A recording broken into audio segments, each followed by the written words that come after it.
بسم اللہ الرحمن الرحیم.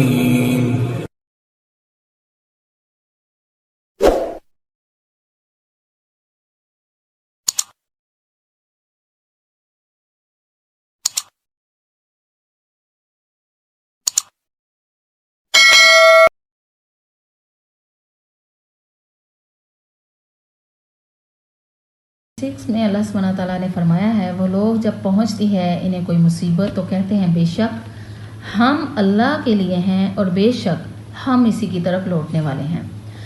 اب یہ جو آیت ہے قالوا انا للہ و انا الیہ راجعون، بے شک ہم اللہ کے لیے ہیں اور بے شک ہم اسی کی طرف سب لوٹنے والے ہیں. اب جب کوئی ہمارے یہاں کیا ہوتا ہے کہ جب کوئی کسی کی ڈیتھ ہو جاتی ہے تو ہم لوگ یہ پڑھتے ہیں دعا ہے، یہ آیت ہے، اس کو ہم رپیٹ کرتے ہیں کہ جو بھی کوئی دنیا سے گیا ہے ہم لوگوں نے بھی اللہ کی طرف لوٹ کے چلے جانا ہے. لیکن اس آیت کا یا اس دعا کا صرف یہی مقصد نہیں ہے کہ کوئی فوت ہو جائے تو ہم اس کو پڑھ لیں انا للہ و انا الیہ راجعون، بالکل نہیں. اس آیت کے لیے حدیث میں آتا ہے کہ ہمارے نبی صلی اللہ علیہ وسلم جب کوئی مصیبت پہنچتی تھی نا، کوئی تکلیف، کوئی پریشانی، کوئی معمولی سی پریشانی بھی، تو یہی دعا پڑھا کرتے تھے انا للہ و انا الیہ راجعون. اب ہم لوگوں نے اس کو بنا لیا صرف کہ فوت شدگان کے لیے پڑھنا، جب کسی کی ڈیتھ کی خبر سن لی تو پڑھ لیا. حدیث میں آتا ہے کہ ہمارے نبی صلی اللہ علیہ وسلم جب کوئی، اس زمانے میں یہ لائٹ سسٹم تو ہوتا نہیں تھا، چراغ اور دیے وغیرہ کا زمانہ تھا عرب کے اندر، تو اگر چراغ کی بتی گل ہو جاتی، بجھ جاتی، تو اس وقت ظاہر اندھیرا ہو جاتا تھا.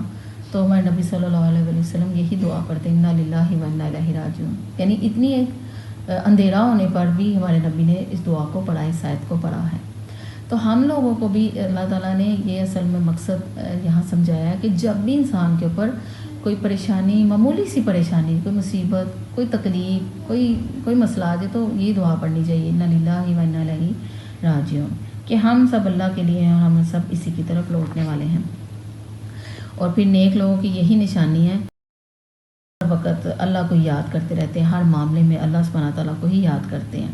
ہم نے پچھلی آیت کے اندر دیکھا تھا، پچھلے لیسن میں ایک آیت پڑھی تھی، آیت نمبر 155 میں، کہ اللہ تعالیٰ ہمیں وَلَنَبْلُوَنَّكُمْ، کہ اللہ تعالیٰ آزماتا ہے، خوف سے، بھوک سے، جان سے، مال سے، رزق میں کمی سے انسان کی آزمائش کرتا ہے کہ کون صبر کرتا ہے، اور صبر کرنے والوں کے لیے پھر خوشخبری ہے جنت کی. تو یہاں پر دیکھیں نا، اللہ تعالیٰ نے اگلی ہی آیت میں فرمایا ہے کہ پھر صبر کرنے والوں پر جب کوئی مصیبت پہنچتی ہے تو وہ پھر صبر کرتے ہیں اور کہتے ہیں کہ انا للہ و انا الیہ راجعون، ہم سب اللہ کے لیے ہیں اور اسی کی طرف لوٹنے والے ہیں. موت بھی تو ایک مصیبت ہی ہے نا، تو کوئی بھی مصیبت آئے تو یہی دعا پڑھنی چاہیے، اور موت بھی ایک مصیبت ہے، اس لیے اس کو پڑھا جاتا ہے. اس آیت کا، اس دعا کا صرف موت کے ساتھ، ڈیتھ کے ساتھ اس کو ریلیٹ کر دینا یہ درست نہیں ہے کسی بھی مشکل میں.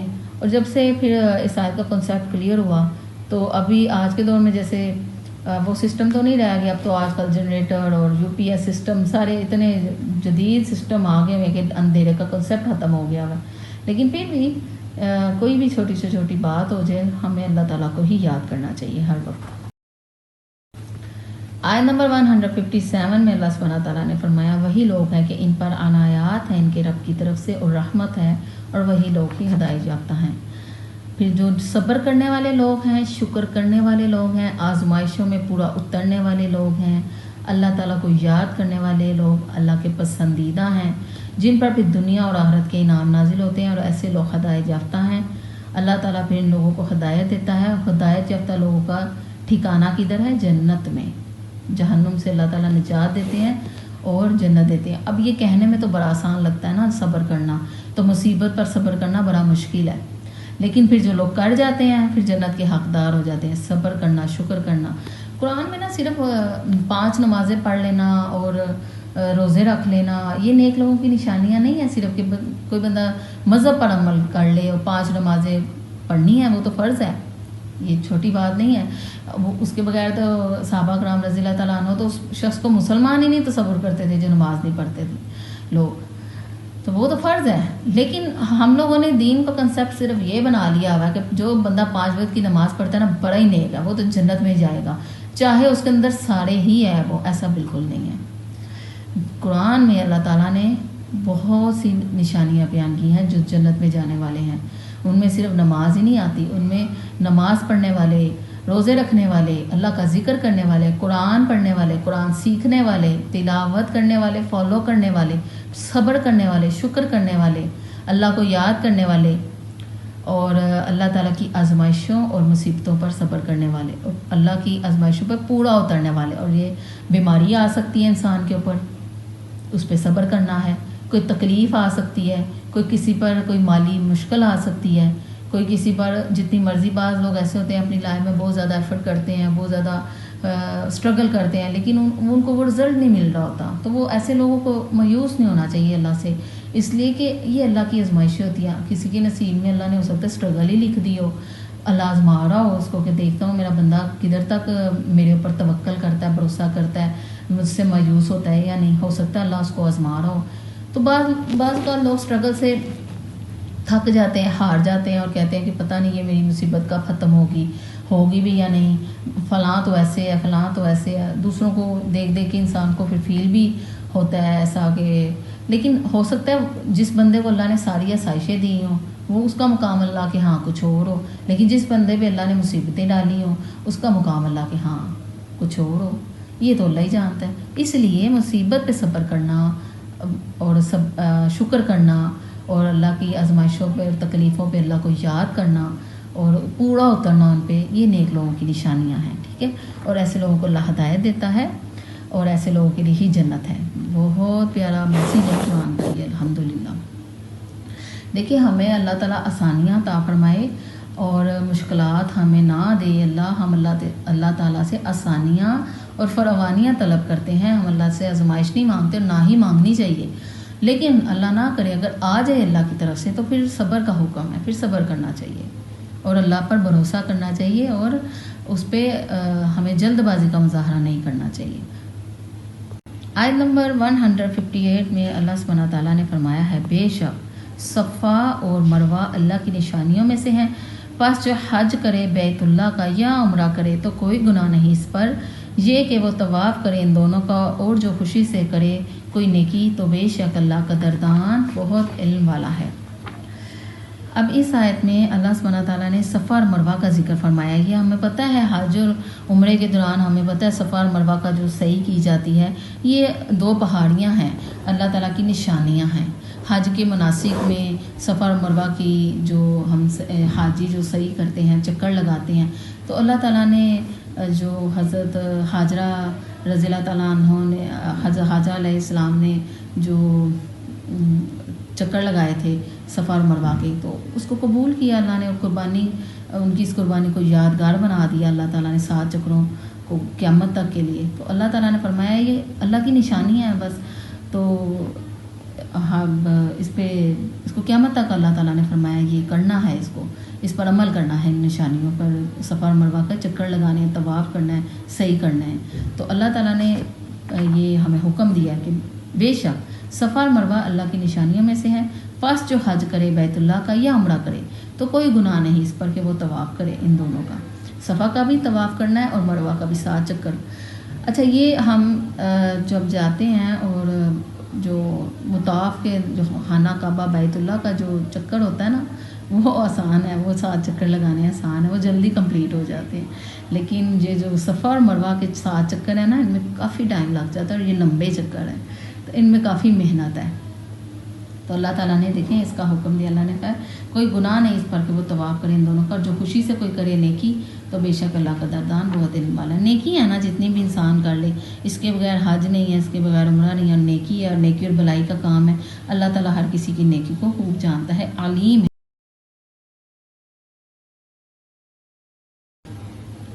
آیت نمبر 159، بے شک وہ لوگ جو چھپاتے ہیں اسے جو ہم نے نازل کیا واضح دلائل اور ہدایت کو، اس کے بعد کہ ہم نے کھول کر بیان کر دیا اسے لوگوں کے لیے.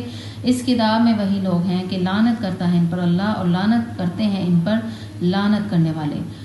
بے شک وہ لوگ جو چھپاتے ہیں اسے جو ہم نے نازل کیا. اب ہوا کیا تھا کہ تورات میں آپ کو پتہ ہے، جو ہم نے پہلے بھی اس کو ڈسکس کیا، پہلے بھی آیتیں آئی ہیں یہ سورۃ بقرہ میں، کہ یہودیوں نے، بنی اسرائیل کے لوگوں نے رسول اللہ صلی اللہ علیہ وسلم کی جو تورات کے اندر واضح اور کھلی نشانیاں آیتیں اللہ تعالیٰ نے نازل فرمائی تھی، ان کو چھپایا تھا.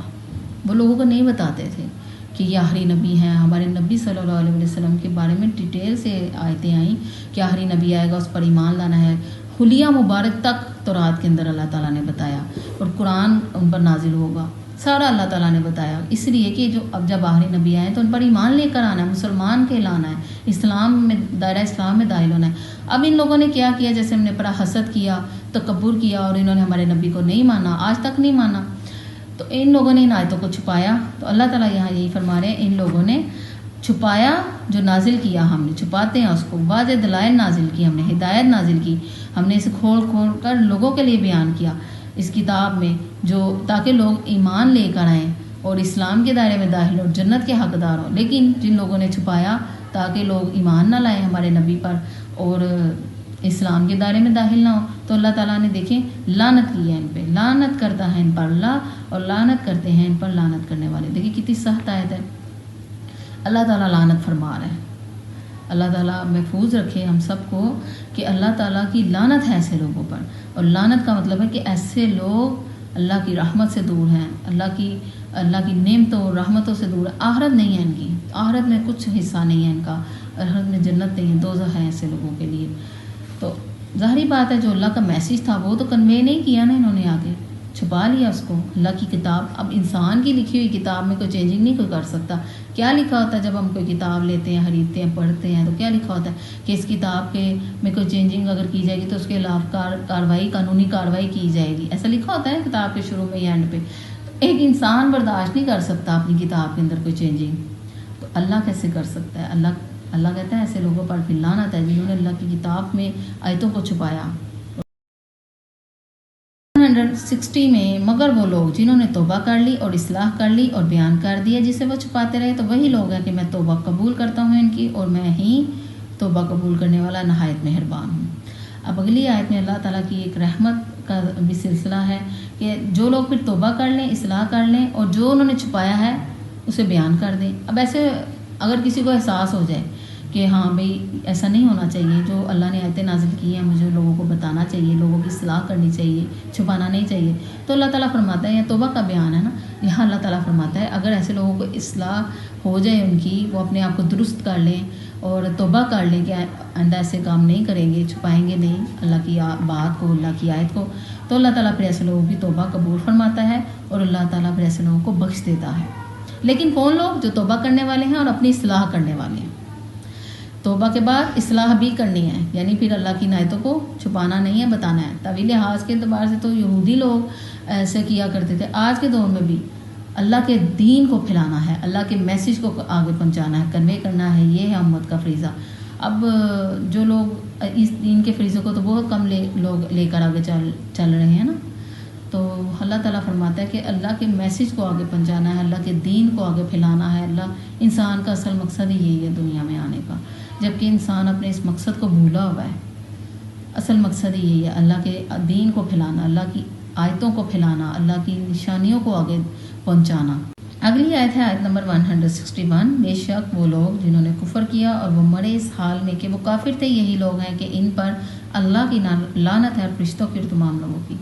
اب جن لوگوں نے کفر کیا، اللہ کی آیتوں کا انکار کیا، اللہ کی بات نہیں مانی، کفر کیا اور مر گئے، پھر وہ اس حال میں، توبہ کی توفیق نہیں ہوئی ان کو، مر گئے، نہ اپنی اصلاح کی، اس کفر پہ مر گئے، تو پھر اللہ کی لعنت ہے فرشتوں کی اور تمام لوگوں کی. دیکھیں کتنی سخت آیتیں ہیں یہاں پر، اللہ کا غضب ہے یہاں پر. اللہ تعالیٰ شدید غصے اور غضب میں ہیں کہ اللہ تعالیٰ بار بار دیکھیں ان پہ لعنت برسا رہے ہیں کہ اللہ تعالیٰ کی لعنت ہے ان پر، فرشتوں کی لعنت ہے، تمام لوگوں کی لعنت ہے کہ جو لوگ اپنی اصلاح کیے بغیر، توبہ کیے بغیر دنیا سے چلے گئے، مر گئے. اس لیے کہتے ہیں نا کہ موت سے پہلے توبہ نصیب ہو جائے تو بڑی خوش نصیبی کی بات ہے جب اللہ ہدایت دے دے. اللہ سے ہدایت ہر وقت مانگتے رہنا چاہیے. لیکن اللہ تعالیٰ فرماتا ہے کہ جو لوگ ہدایت پہ نہیں آئے، توبہ ہی نہیں کی، اصلاح ہی نہیں کی اور ایسے ہی مر گئے، تو پھر آپ آخرت میں ان کا کچھ نہیں ہے. ان پر اللہ کی لعنت ہے، فرشتوں کی بھی لعنت ہے، تمام لوگوں کی لعنت ہے. جنت نہیں ہے، دوزخ میں ہی عذاب میں جلیں گے یہ ہمیشہ۔